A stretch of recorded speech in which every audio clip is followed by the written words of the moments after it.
आजचा अभंग आहे आणि आजच्या प्रसंगाला अनुसरून असल्या कारणाने अभंगाची निवड आहे. जगद्गुरु तुकोबरायांचा अभंग 4 चरणाचा आहे, संतपर प्रकरणातील आहे. अभंगाचा प्रतिपाद्य विशेष आहे की जगद्गुरु तुकोबराय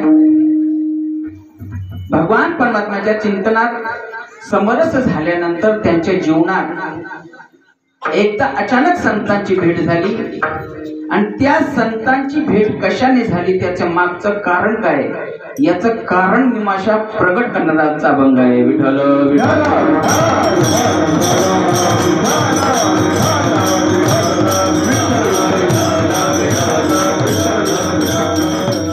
दुर्बलाच्या कोटीतली असणारी संत भेटी, सद्गुरूंची भेट ही सहजासहजी होत नाही. हे जगद्गुरु तुकोबरायांना चांगलं ज्ञात होतं. पण जगद्गुरु तुकोबरायांच्या जीवनात अचानक संतांची भेट झाली, संतांची प्राप्ती झाली, त्याचं मागचं कारण काय याचा विचार करत असताना जगद्गुरु तुकोबरायांनी या अभंगाची रचना केलेली आहे. महाराज, जो परमार्थिक अनुभव होता, संतांची जीवनात प्राप्ती झाल्यानंतर जो अनुभव आला, जी प्रचिती आली, जी कारण मीमांसा जगद्गुरु तुकोबरायांनी जी विचार केला, त्याचा विचार या अभंगाद्वारे जगद्गुरु तुकोबराय प्रगट करतात. अभंगाचा सरळ सरळ असा अर्थ आहे की जगद्गुरु तुकोबराय कारण मीमांसांनी जेव्हा चिंतन करत असताना संतांची भेट कशाने झाली याचं कारण सांगतात महाराज. भाग्याचा उदय ते हे जोडी संत पाय, कदाचित माझ्या जीवनामध्ये भाग्य असं उदयाला आला असावं आणि त्याचा मागच्या या कारणामुळे या संतांची माझ्या जीवनात भेट झाली. आता त्यांची भेट झाल्यानंतर जगद्गुरु तुकोबरायांनी क्षणाचा पण वेळ लावला नाही महाराज. येतो निया नुठो माता मरणा वाचोनी सर्वता. संतांच्या जीवनात भेट झाल्यानंतर जगद्गुरु तुकोबराय संतांच्या चरणावर साष्टांग दंडवत घातलेला आहे. आणि तिसऱ्या चरणात जगद्गुरु तुकोबराय मनाला उपदेश करतात, मनाला सांगतात, होय बळकट माझ्या मनात तुरे धीट.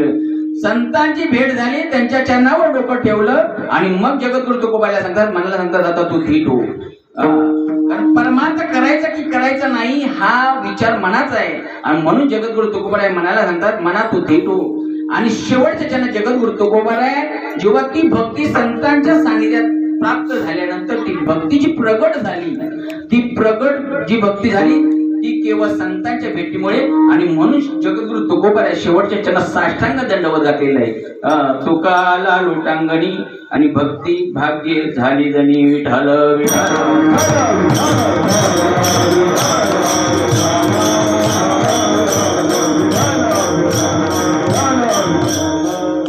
अभंगाकडे वळण्याचा परिहार द्यायचा तोच आहे.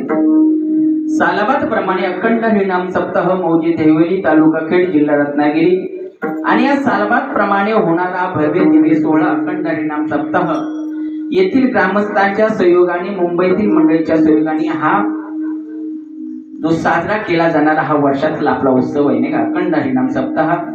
आणि या अखंड हरिनाम सप्ताहाच्या निमित्ताने दुसऱ्या दिवशीची सेवा माझ्यासारख्या एका सर्वसामान्य सेवकाकडे तुम्ही सोपवली. त्या निमित्ताने मी या प्रांगणामध्ये हजर आहे आणि या विषयाकरता, या कीर्तनरूपी विषयाकरता निवडलेला अभंग तुमच्या आमच्या परिचित असणारा जगद्गुरु तुकोबरायांचा आहे. सगळ्यांच्या परिचित असणारा अभंग आहे. त्याचा धावत्या गतीने भावार्थ तुमच्या दृष्टीपुढे ठेवला.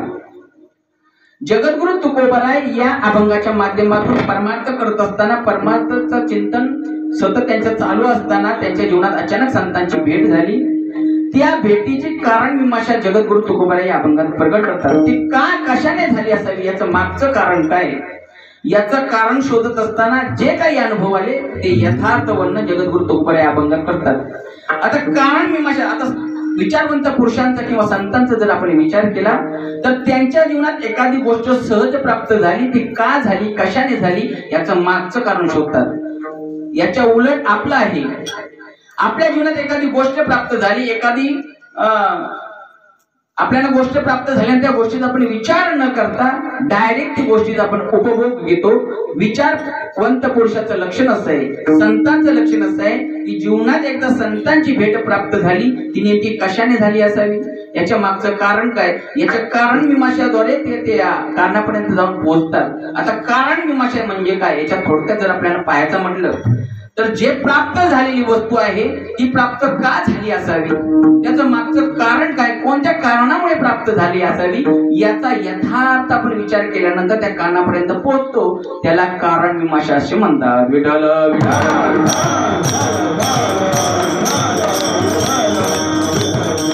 व्यवहाराचं उदाहरण द्यायचं म्हटलं तर कारण मीमांसा म्हणजे नेमकं काय, तर त्याच्यासाठी एक उदाहरण आहे. एक गृहस्थ आंब्याच्या आमराईमध्ये जाऊन निवांत, उन्हाळ्याचे दिवस होते आणि आंब्याच्या हवा जी आहे ती एकदम थंडगार लागते, त्याच्यामुळे तो झोपण्यासाठी आंब्याखाली गेला. आंब्याची अनेक झाडं कलम लावलेली होती आणि एका झाडाची सावली पाहून त्यांनी त्या ठिकाणी असे एक चादर अंतरली आणि त्याच्यावरती तो निवांत झोपला आणि त्याचं लक्ष त्या आंब्यांकडे गेला. एका पाडाला लागलेले असे आंबे होते, अनेक आंबे लागलेले होते आणि त्या आंब्यामध्ये काही पिवळे झाले होते, तर काही लालसर झाले होते, तर काही हिरव्या रंगाचे होते आणि तो निहाळत होता, ते निरीक्षण बारीक करत होता आणि बारीक निरीक्षण करत असताना तितक्यात एक पिकलेला आंबा देठापासून वेगळा झाला आणि तो आंबा थेट तो डायरेक्ट जमिनीवरती आला. ही प्रक्रिया त्याच्या नजरेसमोर घडल्यानंतर त्याने तो विचार करायला लागला, आंब्याच्या देठापासून वेगळा झालेला आंबा हा इकडे तिकडे न पडता डायरेक्ट जमिनीकडे का आला असावा, याचं कारण तो शोधू लागला. त्याने अनेक वेगवेगळ्या मार्गाने, अनेक वेगवेगळ्या प्रकाराने त्याने विचार केला आणि विचार केल्यानंतर त्याने अनेक प्रयोग करून पाहिले. कोणतीही स्थूल वस्तू, दगड आकाशाच्या दिशेने फिरकावल्यानंतर ती काही कालांतराने का होईना ती जमिनीवर पुन्हा येते आणि जमिनीवर येऊन स्थिर राहते. ही गोष्ट त्याच्या लक्षात आली आणि मग हे असं का घडतं, याचं मागचं कारण काय, याचा त्याने अभ्यास करायला सुरुवात केली. अनेक सिद्धांत पाहिले, अनेक वेगवेगळ्या पद्धतीने त्यांनी प्रयोग केला, अनेक वेगवेगळ्या पद्धतीने त्यांनी अनेक शास्त्र पाहिली, अनेक वेगवेगळ्या पद्धतीने अनेक प्रयोग करून त्याने ते सिद्ध करण्याचा प्रयत्न केला आणि एवढ्या सर्व गोष्टी त्याने केल्यानंतर त्याच्या निदर्शनात एक गोष्ट आली की या पृथ्वीच्या अंतरंगामध्ये गुरुत्वाकर्षण नावाचं जे बळ आहे, हे बळ कोणतीही आकाशाच्या दिशेने फेकलेली वस्तू आकाशातच न झेपवता कालांतराने ती खेचली जाते. या गोष्टीचा त्याने शोध लावला. ही तिसरी गोष्ट व्यक्ती ती दुसरी कोणी नसून न्यूटन हा शास्त्रज्ञ होता आणि या शास्त्राने जगामध्ये पहिल्यांदा येऊन पृथ्वीच्या अंतर्गत असलेल्या गुरुत्वाकर्षणाचा त्याने शोध लावला. माझा दृष्टांत संपला. मला सांगायचं तात्पर्य एवढंच आहे, जीवनात एखादी गोष्ट घडल्यानंतर ती गोष्ट का घडली, कोणत्या कारणामुळे घडली, याचं मागचं कारण काय, या कारणाच्या संपूर्ण प्रक्रियेला कारण मीमांसा असे म्हणतात. विठ्ठल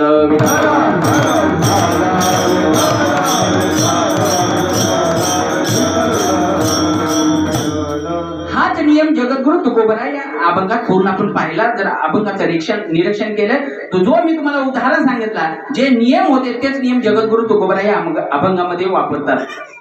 एखादी गोष्ट जीवनात घडल्यानंतर ती का घडली, याचं मागचं कारण काय, याचा विचार करत असताना जगद्गुरु तुकोबरांना बऱ्याचशा गोष्टी निदर्शनात आल्या आणि त्याच प्रकारे अभंगामध्ये केलेल्या आहेत. विठ्ठल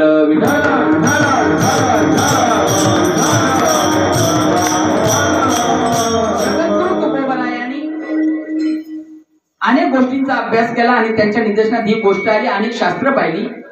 कारण जीवनामध्ये जर सर्वात जर दुर्बल गोष्ट कोणती असेल ती आहे संत भेटी.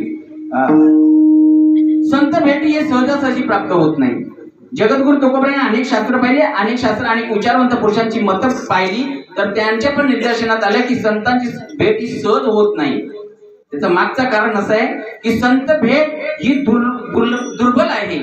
कारण दुर्बल या तीन गोष्टी पार शास्त्रामध्ये सांगितलेल्या आहेत. मला जगद्गुरु शंकराचार्यांनी चूडामणी या ग्रंथामध्ये तीन गोष्टी फार दुर्लभ सांगितलेल्या आहेत.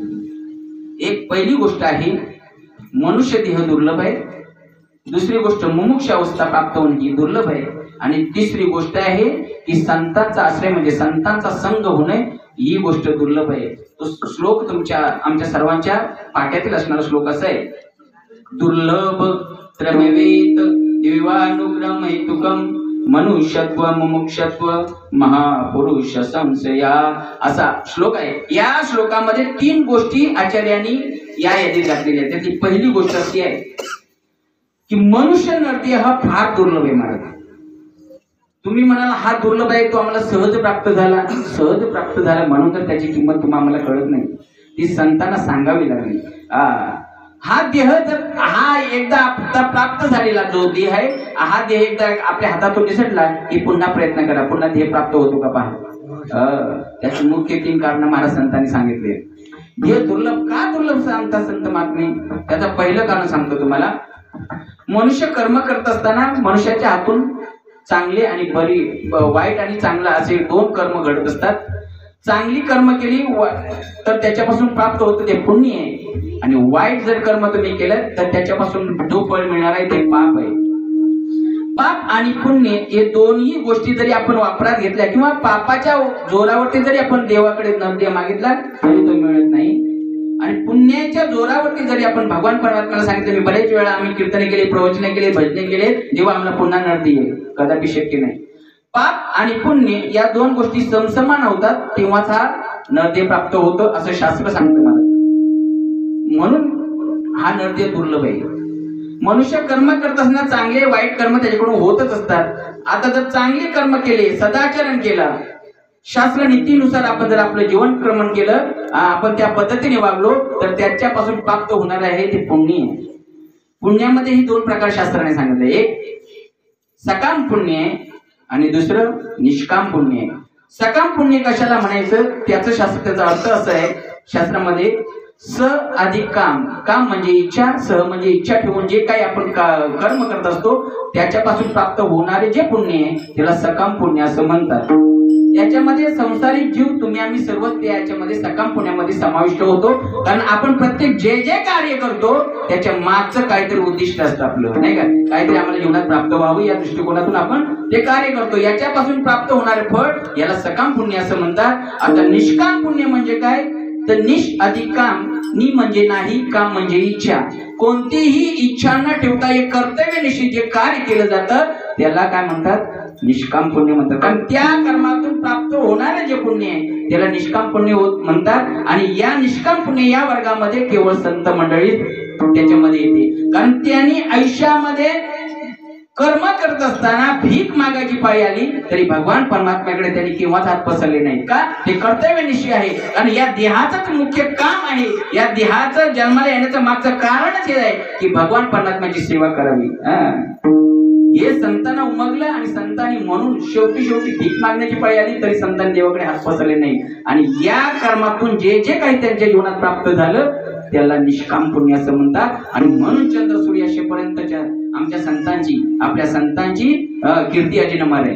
आज किती 300-400 वर्ष होऊन जगद्गुरु तुकोबराय, ज्ञानोबराय, एकनाथ महाराज अनेक संत मंडळी होऊन गेली, पण चंद्र सूर्य असेपर्यंत आपण त्यांचे जे गुणगान गातोय याचं मागचं कारण हेच आहे की त्यांनी उभय त्या आयुष्यामध्ये जीवन जगत असताना केवळ निष्काम पुण्य केलं, कोणतेही लाभांश त्यांनी दृष्टीपुढे ठेवलं नाही. विठ्ठल विठ्ठल.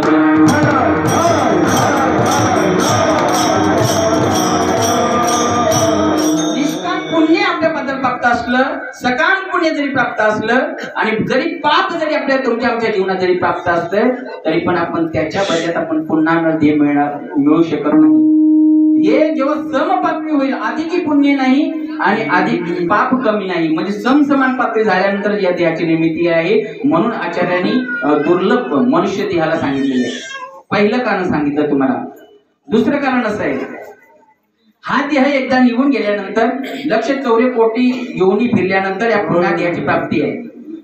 एका योनीमध्ये कोटी फेरा करावा लागतो आणि कोटी फेरा केल्यानंतर पुन्हा भगवान परमात्मा जी झालेली आपली जी मिस्टेक आहे, जी चुका आहे, ती चुका सुधारण्याकरता पुन्हा या नरदेहामध्ये म्हणजे हा नरदेह पुन्हा प्राप्त करून देतात. की या जीवाला पश्चाताप झाल्यानंतर कमीत कमी त्या गोष्टीचा पश्चाताप घेऊन यांनी माझं नामचिंतन करावं आणि या जन्म मारण्याच्या फेऱ्यातून सुटून जावं. याच्याकरता कबीरदास सुंदर वर्णन करतात. राम भजन को दिया कमल मुख, राम भजन को दिया कमल मुख, राम भजन को दिया कमल मुख, राम भजन को दिया कमल मुख, राम भजन को दिया कमल मुख, राम भजन को दिया कमल मुख, राम भजन को दिया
भजना करता हा देह पुन्हा ह्या मनुष्य जीवाला देतो, यातनाला देतो.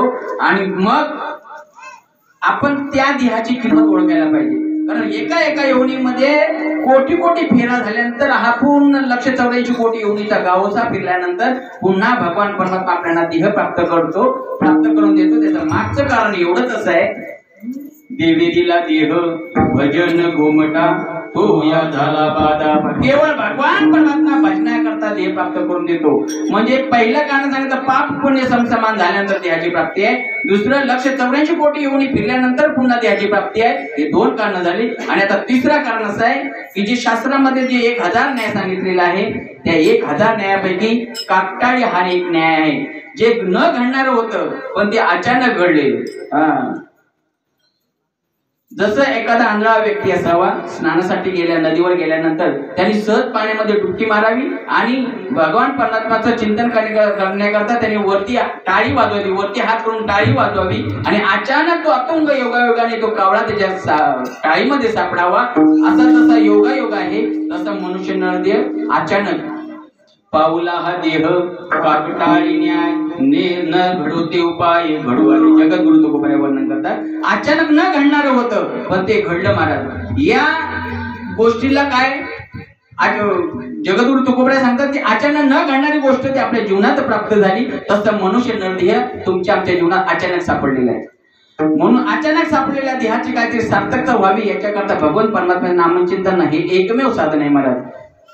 ही पहिली गोष्ट जी दुर्लभ आचार्याने सांगितली, तर मनुष्य नरदेह या कारणामुळे दुर्लभ आहे. विठ्ठल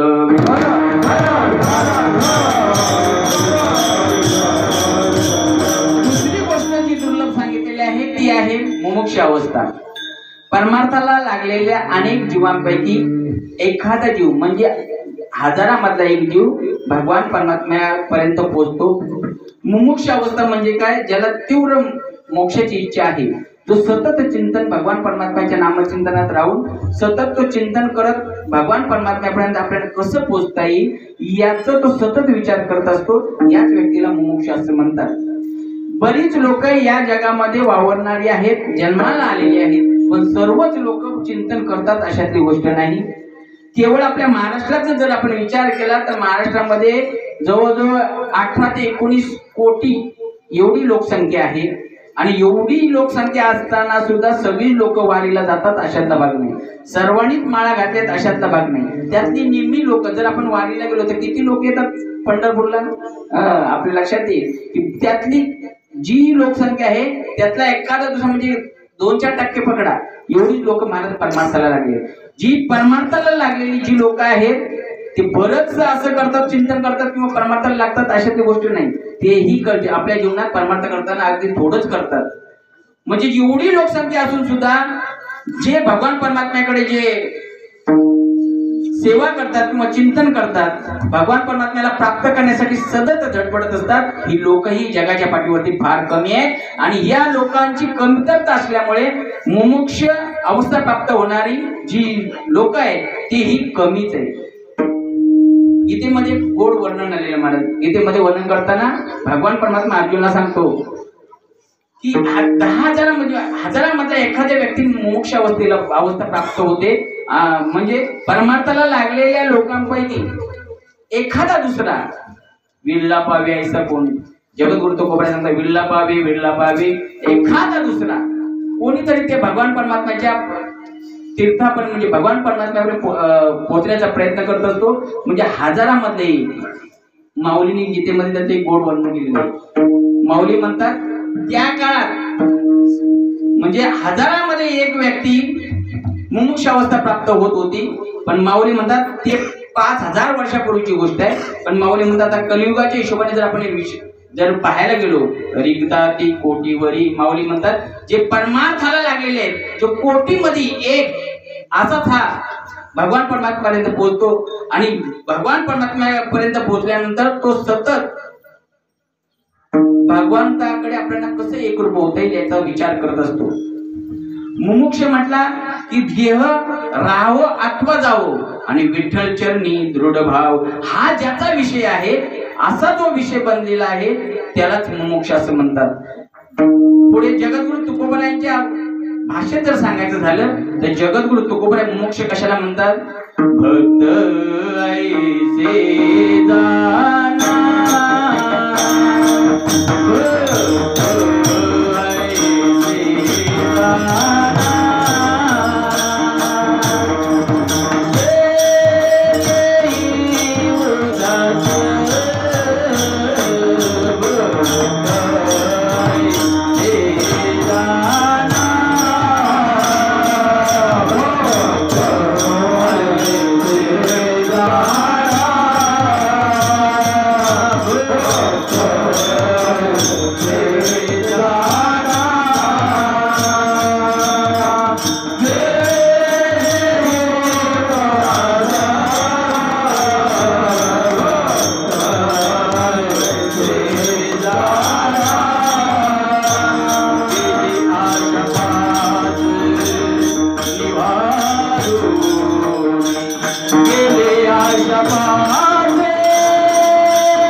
मोक्ष कोणाला म्हणतात त्याचं वर्णन या अभंगात करतात.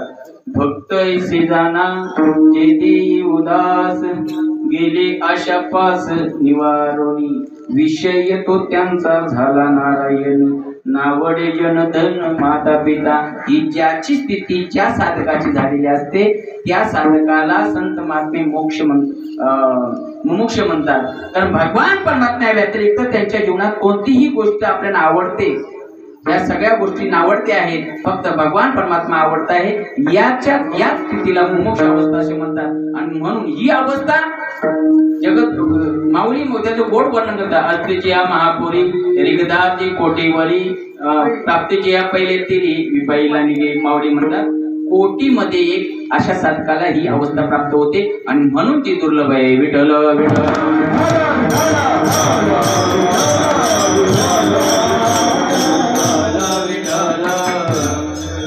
पहिली अवस्था आचार्यांनी सांगितली, मनुष्य नरदेह दुर्लभ आहे. त्याचे 3 कारण तुम्हाला सांगितले, त्याची वेगळी प्रस्तावना केली.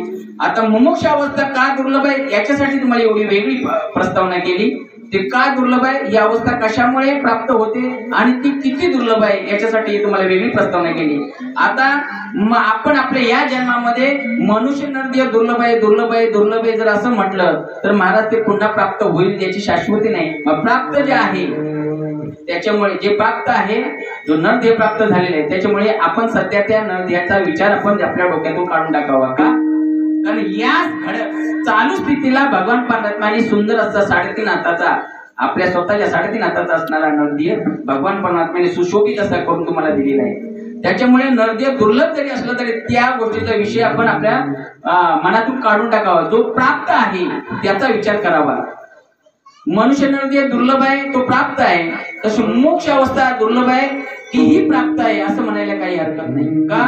आपण कशावरून सांगतो की मुमुक्ष अवस्था दुर्लभ असून सुद्धा आपण आता त्या गोष्टीचा विचार करायचा नाही. त्याचं कारण असं आहे, मुमुक्ष म्हटल्यानंतर भगवान परमात्म्या बद्दल असणारी चाड, भगवान परमात्म्याविषयी असणारी आस्था, भगवान परमात्म्याविषयी असणारं प्रेम या सर्व गोष्टी आपल्यात मोडतात. म्हणजे काही मुमुक्ष जरी उच्च कोटीत जरी आपण मुमुक्ष नसलो तरी कमीत कमी साधा सिंपल असा मुमुक्ष का ना होईना आपण सध्याच्या घडीला आहोत.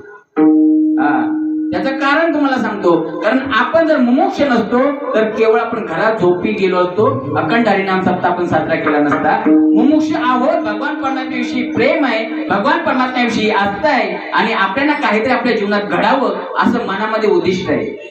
आणि म्हणून आपण अखंड हरिनाम सप्ताहाच्या निमित्ताने एवढी का ना होईना लोक या मंडपामध्ये हजर आहोत. याच्यावरून आपल्याला हे सिद्ध होते थोड्या का प्रमाणात होईना आपण मुमुक्ष आहोत. त्याच्यामुळे मुमुक्ष जरी दुर्लभ असला तरी त्या गोष्टीची चिंता करायची नाही. फक्त या गोष्टीची चिंता करावी लागेल की संतांची भेट फार दुर्लभ आहे मला, ती जीवनात सहजासहजी होत नाही. बहु अवघड आहे संत भेटी, बहु अवघड आहे संत भेटी, बहु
अवघड आहे संत बहु अवघड आहे संत भेट, फार अवघड आहे.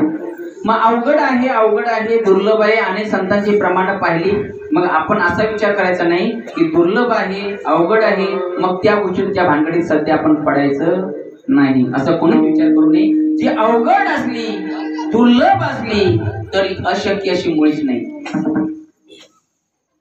संतांना आपल्या जीवनात प्राप्त करता येतं. जगद्गुरु तुकोबराय सांगतात, आपण जीवनात संतांना प्राप्त करायचं असेल किंवा त्यांचा संग जर घडायचा असेल तर महाराज जगद्गुरु तुकोबारायांनी 2 पर्याय आमच्या समोर ठेवलेले आहेत.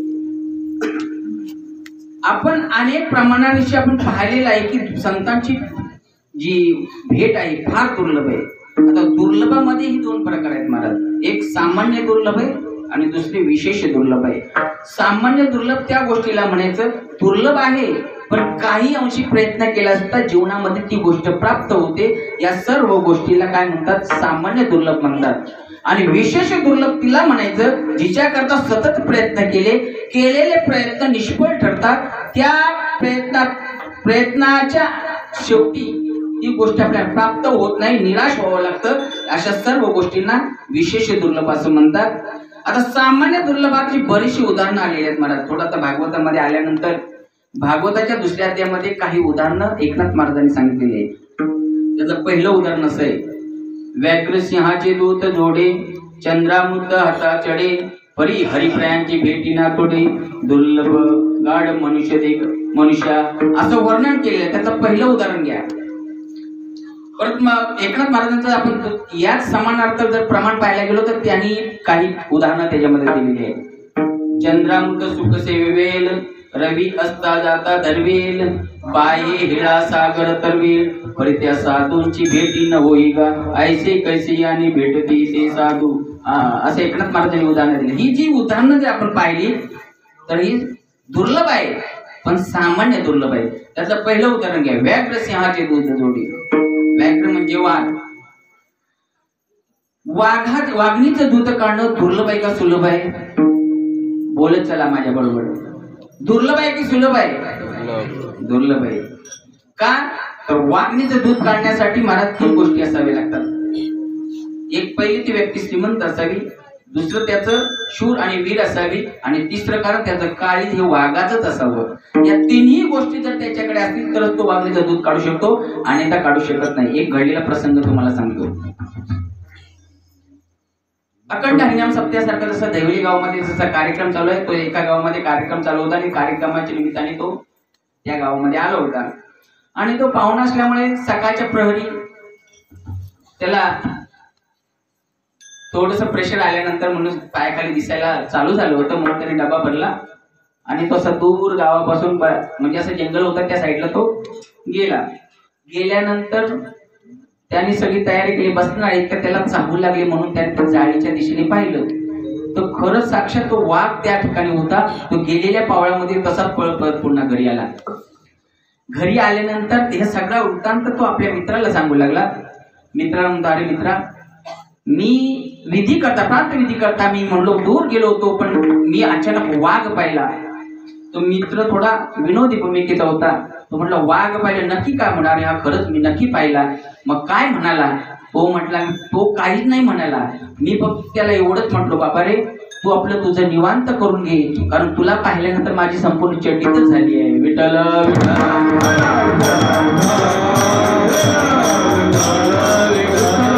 सांगायचं तात्पर्य एवढंच आहे, जर वाघाला पाहिल्यानंतर ही अशी जर अवस्था होत असेल तर दूध काढणार कोण? म्हणून ती दुर्लभ आहे.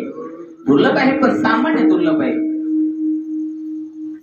वाघणीचं दूध काढण्यासाठी 3 गुण सांगितले आहेत. एक श्रीमंत असावी. श्रीमंत का? शास्त्र सांगतं वाघणीचं दूध हे केवळ सुवर्ण पात्रामध्येच थांबतं.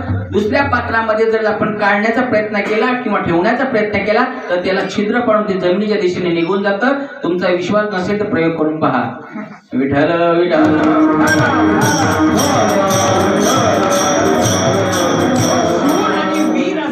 शूरवीर म्हणजे धाडस असावं आणि त्याचं काळी हे वाघाचंच असावं. अशी जर व्यक्ती असेल तर ते वाघणीचं दूध काढू शकतो. जरी दुर्लभ हे जर वाघणीचं दूध काढणं हे जरी दुर्लभ असलं तरी त्याला अपवादात्मक हे उदाहरण आहे. स्वामी समर्थांच्या सांगण्यावरून छत्रपती शिवाजी महाराजांनी वाघणीचं दूध काढून समर्थांना आणून दिलं होतं. हे त्याचं उदाहरण आहे. विठ्ठल विठ्ठल.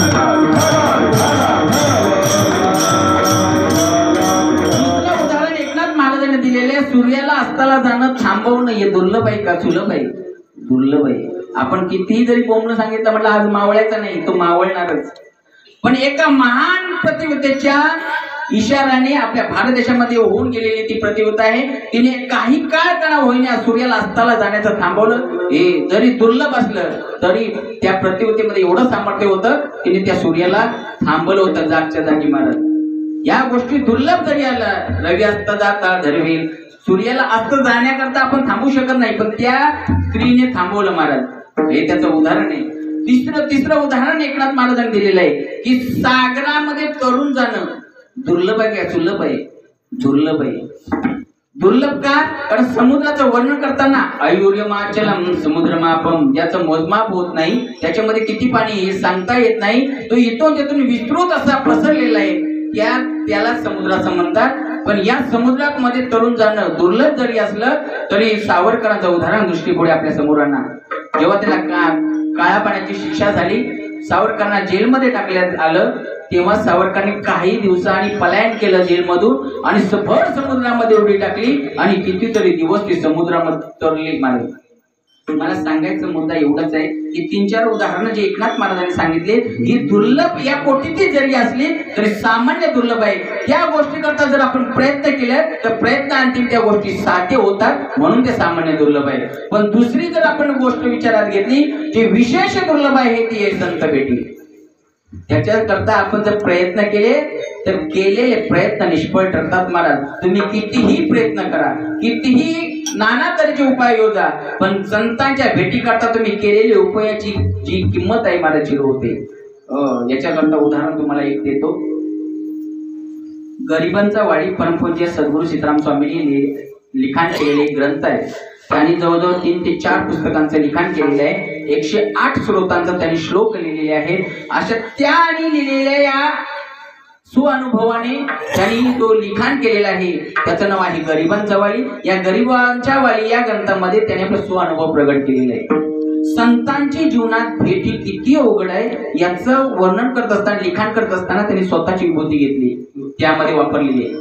हा घ्या माझा अनुभव भक्तिभाव भाग्याचा, किंवा माझी मजाली रोकडी प्रचिती, जे प्रचिती बाबांना आली त्यांनी त्याचं लिखाण त्याच्यामध्ये केलेलं आहे. किंवा अनुभव आले अंगा आणि ते या जगा देत असे, त्यांनी आलेला अनुभव ते प्रगट तुमच्या करता प्रगट केलेला आहे. त्याच्यामध्ये त्याने आपला अनुभव सांगत असताना ते अशा पद्धतीने सांगितलेला आहे की संतांच्या बद्दल विषय आल्यानंतर त्याने त्या ठिकाणी त्यांनी तो उदाहरण आपलं स्वतःचा त्या ठिकाणी लिखाण केलेलं आहे.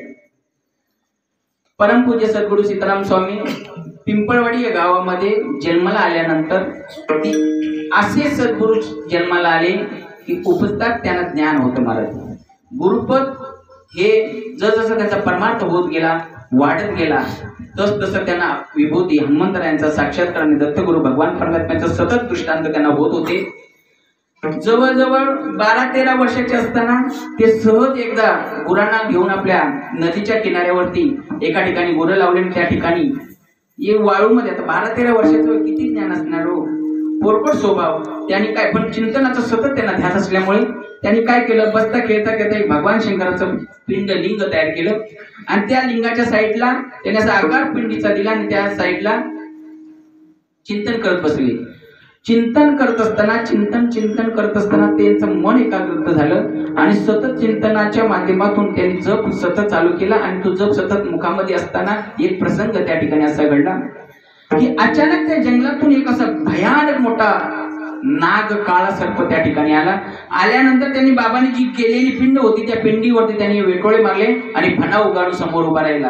ही दंतकथा नाही महाराज, सत्यमाना रे सकळ हा अनुभव त्यांनी प्रगट केलेला आहे महाराज. त्या ठिकाणी बसल्यानंतर त्यांनी पाहिलं, आता 12-13 वर्षाचं बाळ ते पाहिल्यानंतर त्याचा थरकाप उडाला. पण त्यांनी मनाशी निश्चय केला की काही हो, देह जावो अथवा राहो, विठ्ठल चरणी दृढ भाव. आपण भगवान परमात्म्याचे जे चिंतन करतोय, जे नामस्मरण करतोय, ते नाम बंद करायचं नाही, म्हणून सतत त्या नामामध्ये राहिले. त्या ठिकाणी असा प्रसंग घडला. तो जो फणा करून उभा राहिलेला नाग होता त्यांनी काय केलं, बाबांना 2 प्रदक्षिणा अशा घातल्या आणि पुन्हा आलेल्या वाटेने निघून गेला. आणि नंतर बाबांना असते त्यांच्या अंतरंगामध्ये असलेल्या शक्तीचा भास होऊ लागला. ती शक्ती अंतरंगात आहे याची जाणीव हळूहळू बाबांना होऊ लागली. शेवटी बाबांचं जसं जसं परमार्थ वाढत गेला, चिंतन वाढत गेलं, तसं त्यांना सद्गुरूंची भेटी करता ध्यास लागला महाराज. ध्यास कसा असावा, जसं भुंगा जो आहे, भुंगा हा भुंगाला जसा मकरंदाचा जसा ध्यास लागतो त्याचं प्रमाण द्यायचं. परिमळाची धाव ब्रह्म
ओढला जाऊ लागतो तसं बाबांना त्या सतत ध्यास त्यांच्या सद्गुरूंचा लागला. त्यांना एक उभे जटावाली व्यक्ती सतत त्यांच्या नजरेसमोर असायची. कपडावरती भस्म, गळ्यामध्ये रुद्राक्षाची माळ हा सतत दृष्टांत होत होता. पण अशा संतांना शोधावं कसं? मी कशा करता सांगतोय, विषय लक्षात घ्या. संतांना शोधल्यानंतर संतांची भेट होत नाही, याच्याकरता हे उदाहरण आहे. मग त्यांनी अनेक संतांचे सिद्धांत पाहिले, अनेक मोठमोठ्या व्यक्तींचे मत पाहिली, तर जीवनात सद्गुरू शिवाय परमार्थ परिपूर्णता नाही हे त्यांच्या लक्षात आलं. पण नेमकं त्यांना शोधावं कुठं असा विचार सतत त्यांच्या मनामध्ये घोंगावत असताना त्यांनी मनाशी पक्का निश्चय केला, काही हो, आपल्याला आपल्या सद्गुरूंना शोधल्याशिवाय एका जागी स्थिर बसायचं नाही, असा मनाशी संकल्प केला. आणि पूर्ण भारत देशाचे त्यांनी तीर्थयात्रा करण्यास सुरुवात केली. संपूर्ण भारत देश फिरत असताना अनेक तीर्थांमध्ये गेले. त्यांचा एकच मागचा दृष्टिकोन होता तीर्थ करण्याचा, की जेणेकरून जे सद्गुरूंचा जो दृष्टांत किंवा जी सद्गुरूंची माऊली आपल्या नजरेसमोर दिसते त्यांना शोधून काढण्याकरता, त्यांची भेटी करता त्यांनी पूर्ण भारत देशाचं भ्रमण केलं. पूर्ण तीर्थ फिरत असताना त्यांना त्यांच्या सद्गुरूंची जी भेट प्राप्त व्हावी इच्छा होती, प्राप्त होईल अशी, पण ती त्यांची काही झाली नाही. शेवटी निराश झाले आणि पुन्हा घरी येण्याच्या मार्गाला लागले. आणि येत असताना एका महान पुरुषांचा आश्रम लागला. आणि आश्रमामध्ये आल्यानंतर त्याने विचार केला, ज्यांच्याकरता शोधार्थात आपण पूर्ण भारत देश फिरलो पण त्यांची काही भेट झाली नाही, मन खिन्न झालं, दुःख झालं, आता काय करावं, मन सतत चिंतन त्या गोष्टीचं करत होतं. पण जाता जाता का ना होईना या महापुरुषांचं दर्शन घ्यावं आणि पुन्हा आपल्या परिवारामध्ये जावं असा विचार केला. आणि येत असताना त्यांनी नित्यानंद बाबांच्या आश्रमामध्ये लाईनीमध्ये, बरीच मोठी लाईन होती, आणि त्या लाईनीमध्ये उभे राहिल्यानंतर त्या ठिकाणी दर्शनच आपला केव्हा नंबर येईल हा विचार करत असताना त्या ठिकाणी एक असा प्रसंग घडला की नित्यानंद बाबांनी त्यांच्याकडे जो सेवक असतो त्यांना ज्या व्यासपीठावर बाजूला उभा असतो त्या सेवकाला सांगितलं, म्हटले या लाईनीमध्ये दर्शनाकरता एक महान व्यक्ती आलेली आहे. बरं, त्यांचं नाव असं त्याने त्याला उल्लेख केला आणि त्यांचं वर्णन, यथार्थ वर्णन त्या सेवकाला सांगितलं. कपाळावर म्हटले भस्म आहे, गळ्यामध्ये रुद्राक्षाची माळ आहे आणि अशी व्यक्ती त्या ठिकाणी आहे, त्यांचं नाव सीताराम आहे. डायरेक्ट त्यांना सांगा की तुम्ही लाईन मध्ये उभे राहू नका, तुम्ही डायरेक्ट व्यासपीठावरती या. ती व्यक्ती वर्णन केल्याप्रमाणे ती असं कोणी दिसतं का असं पाहत लाईनशी पुढे चालला होता. 20-25 लोकांची लाईन पाठीमागे सोडल्यानंतर त्यांना नित्यानंद बाबांनी जे वर्णन केलं ती हुबेहूब व्यक्ती त्या ठिकाणी उभी होती. आणि मग त्यांनी त्या सेवकाने सांगितले, म्हणजे का हो, म्हणजे तुमचं नाव सीताराम आहे का? बाबा आश्चर्यचकित झाले. अनोळखी भागामध्ये मी असताना, बरं मला कोणी ओळखत सुद्धा नाही आणि मी यांना ओळखत नाही. मग त्यांनी प्रश्न केला, का हो, म्हणजे माझं नाव सीताराम आहे, तुम्हाला कसं काय कळलं? त्यांनी सांगितलं, नित्यानंद बाबांनी जे वर्णन केलं होतं आणि त्यांच्या मुखातून हाच वाक्य निघाला होता आणि तेच वाक्य मी तुमच्या समोर मांडलं, म्हणजे तुमचं नाव सीताराम आहे का?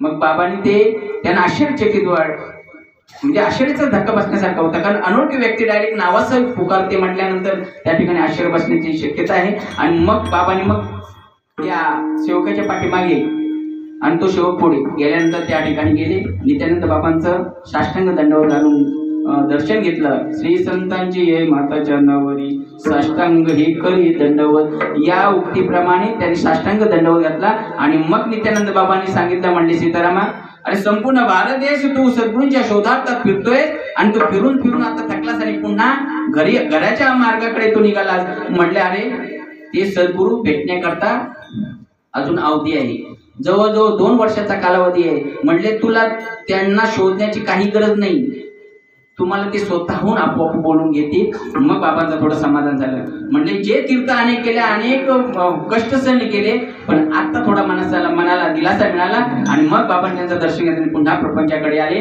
आणि एक प्रसंग असा घडला की त्यांचा भाऊ जो होता तो अचानक आजारी पडला. कितीही डॉक्टर केली, काही होत नव्हतं, त्यांना आराम पडत नव्हता, काही गुण येत नव्हता. मग एका व्यक्तीने सांगितलं, म्हटले, तुम्ही अशी एक व्यक्ती आहे आदिनाथ संप्रदायामध्ये, महाराज आहेत, म्हणजे त्यांच्या ठिकाणी गेल्यानंतर तुम्ही जा आणि बघा, त्या ठिकाणी बऱ्याच लोकांना अनुभव आलेला आहे. आणि मग असं सांगितल्यानंतर बाबांनी मनाशी पक्का निश्चय केला आणि आपल्या भावाला पुरुषोत्तम बाबांकडे घेऊन गेले. पुरुषोत्तम बाबांकडे गेल्यानंतर ज्या व्यक्तीसाठी, ज्या सद्गुरूसाठी मी अखंड भारत देश मिळवून तीर्थयात्रा केली, तीच व्यक्ती ज्यांना सतत दृष्टांत देत होते, ज्यांच्या चित्तामध्ये तिचं वास होत होता, तीच व्यक्ती प्रत्यक्ष समोर पाहिल्यानंतर बाबांना एवढं गहिरून आला, एवढा आनंद झाला, एवढा आनंद झाला. किती आनंद झाला महाराज, आनंदच आनंद. कारण जेव्हा नजरेला नजर भेटल्यानंतर अनंत जन्माच्या खुणा प्रगट झाल्या. आणि मग बाबांनी पुरुषोत्तम बाबाच्या चरणी साष्टांग दंडवत घातला आणि तो वरदास्त त्यांच्या डोक्यावरती ठेवला. त्याच सीतारामाचे सीताराम नाथ झाले. आणि संपूर्ण आज आपल्या बाकीचं ते याचं सोडून द्या, पण आपल्या धैवली गावामध्ये 70 ते 80% वारकरी महाराज बाबांचे नाम धरत आहेत. संपूर्ण महाराष्ट्रामध्येच नव्हे, त्यांना आज जर्मनी, फ्रान्स, अमेरिका यांसारख्या मोठमोठ्या हुद्द्यावर असणाऱ्या व्यक्ती सुद्धा बाबांना शरणाऱ्या. आणि तो अनुभव बाबांनी जो आशीर्वाद आहे या सर्वांनी तो प्राप्त करून घेतला. मला सांगायचा मुद्दा एवढाच आहे की संतांना, सद्गुरूंना शोधल्यानंतर आपल्याला ते सापडतात अशातली गोष्ट नाही, ती फार दुर्लभ आहे. विशेष दुर्लभ आणि दुर्लभाच्या कोटीतली गोष्ट असणारी आहे ती आहे संतांची भेट, सद्गुरूंची भेट. मग ती प्राप्त करण्यासाठी काय करावं लागेल? मग जगद्गुरु तुकोबा यांनी तुम्हाला मला 2 ऑप्शन सांगितले. एक, पहिलं, संतांच्या भेटी करता आपल्याला अख्ख्या गावभर नव्हे पूर्ण देशामध्ये फिरण्याची गरज नाही.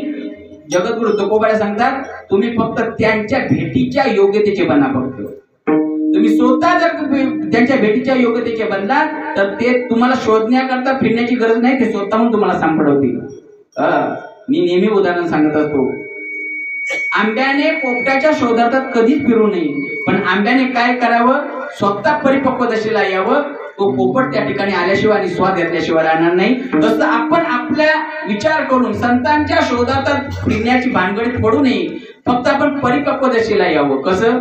पिकलिया सिंधी कडूपण गेली तैसी आम्हा केली पांडुरंगी. जगद्गुरु तुकोबा आपला अनुभव सांगतात. सेम फळ आहे, हे जर कच्च खाल्लं तर कडू लागतो, पण तेच जर परिपक्व दशेला आल्यानंतर माधुर्यता वाटते.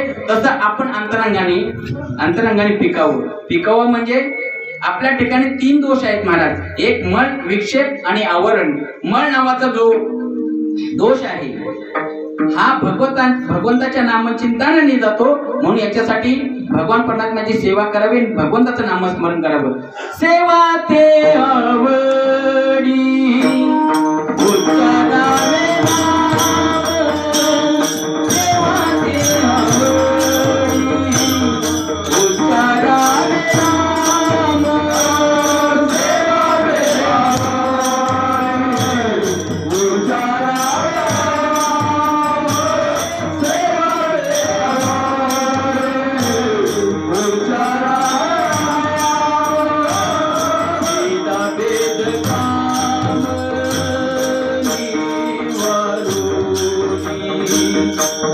वेद